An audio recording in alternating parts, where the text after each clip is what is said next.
Hello everybody, and welcome to Guns of Tannenberg. Yes, it's not Verdun today.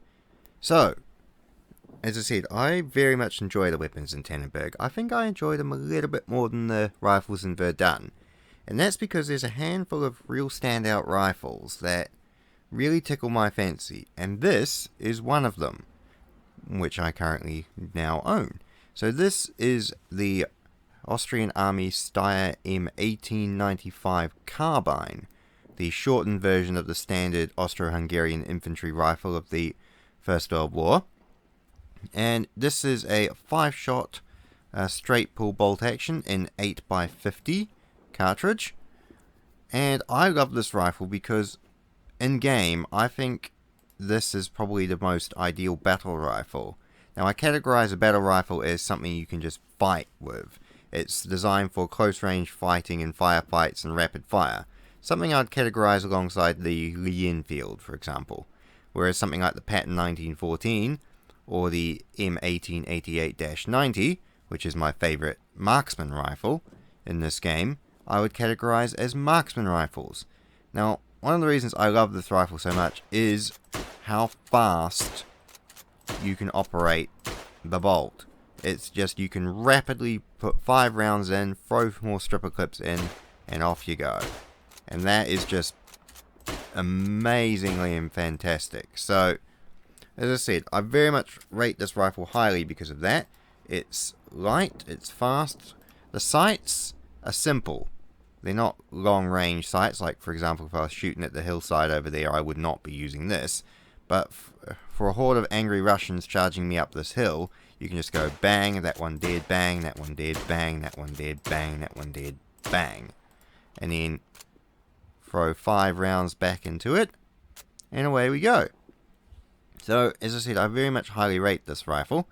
However, part of this series is actually talking about how the rifles look compared to the real version. So, very well. The safety catch on the left-hand side of the rifle there is in the correct place, and that is actually in the fired position. The bolt is how it should be. The sights are where they are. You've even got the little sling swivel on the side, and you've got the rifle stacking loop on the front there. The sights look about correct. As you can see, that it's even got the correct groove cutout at the back of the receiver there for where the bolt goes. The action looks perfectly fine, taking it back and ejecting it out. Very realistic in the fact that you cannot reload a non-empty magazine on this rifle. You must use stripper clips. That's an interesting fact of this rifle. And the Carcano rifles of the Italians, you could single feed them. But with these rifles, if you actually try and single feed them in real life, you're going to break it. It can only be fired with the stripper clips, which is an interesting design decision, but there you go. So yes, anyway, the rifle itself is very well modelled. As I said, it handles extremely nicely, and I reckon we will take a look at my personal one of these rifles right about now. Alright, so here is my 1895 Carbine. 1909 manufacture. This is one of the carbines that, full disclosure, while it was an original First World War rifle, it was part of the Austrian rearmament in the 1930s, so it's been converted from 8x50 to 8x56, which is why the ammunition might look slightly different. But there's a single round there, 1939 ammunition. As you can see, one of the stripper clips, which you need to fire the bloody thing. You've got the original Austro-Hungarian eagle on the back there of the plate. So coming up to the fore end, as you can see, you've got the sights, you've got the stacking rod on the front there. You can have a look. A little bit of beaten up, but she is rather old. Having a look through there. Look through there. As you can see, you've got the sights, you've got the, there you go, M95 right there on the rifle. So we can have a look. You can see that's where the stripper clips fall out once they've been used. Alright, so let's just open the okay, sorry about that. The bolt was incredibly stiff. Just having a look inside there.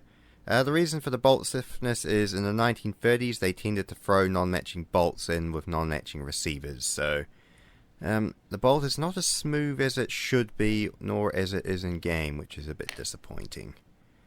So there you go, you've got the other side there, as you can see, 1909 the manufacturer. You've got the serial number up the front there. As you can look on the woodwork, you've got the serial number again engraved on the wood. Let's just, yeah, there we go, close that back, push that forward. As you can see, it's a standard straight pull act. Sorry, I had cut that out again, I switched it over. So you can see there's a safety catch, both sides, just like in the real rifle. And you can look along the length of the woodwork, see there's a sling swivel on the side there. So there you have it, that is my 1895.